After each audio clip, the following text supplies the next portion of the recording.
Өскелең ұрпақты еңбек әрекетіне дайындау, адамзат өз тарихының әр кезеңдерінде түрлі жолмен шешімін тапқан маңызды әлеуметтік педагогикалық мәселелердің бірі болып табылады. Ұрпақ еліміздің, ұлтымыздың болашағы. Қай халық болмасын үмітін ең алдымен ұрпағынан күтеді. Сондықтан да оқушыларға кәсіптік бағдар беру ісін сәтті ұйымдастыра білу үлкен жауапкершілікті талап ететін жұмыс. Осындай мақсатты істі жүзеге асыруда Қарағанды болашақ жоғарғы колледжінің ұжымы жүйелі жұмыс жасап келеді.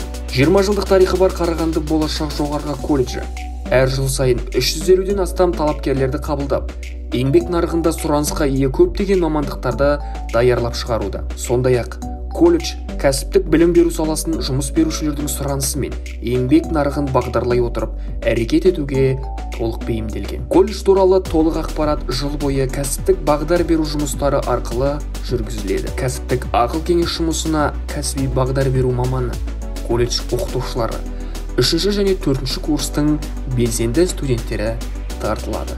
Осы жұмысты жүргізуші оқытушылардың бірі мен Рахатжан Риған. Мен Қарағанды болашақ жоғарғы колледжінің 2019 жылғы түлегімін. Колледж қабырғасында жүріп, Жігер облыстық жастар қозғалысының төрағасы, 2016-2018 жылдар аралығындағы колледждің Жігер жастар алқалық кеңесінің төрағасы болдым. Қоғамдық, спорттық және ғылыми шығармашылық шараларға белсенді қатысушымын.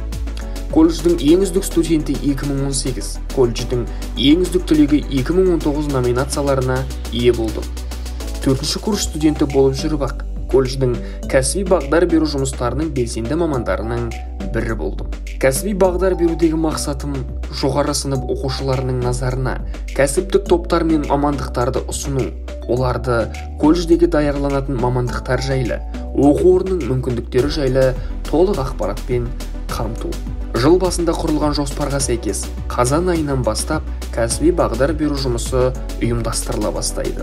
Еңбекке даярлау ғана емес, сонымен қатар жас жеткіншектерді біліммен, іскерлікпен және дағдымен қаруландыру қабілеттілігін дамыту, мамандық таңдауға көмек беру болып табылады. Міне, осы мақсат пен талаптарды орындауда өз үлесімді қосудамын деген берік сенімдемін.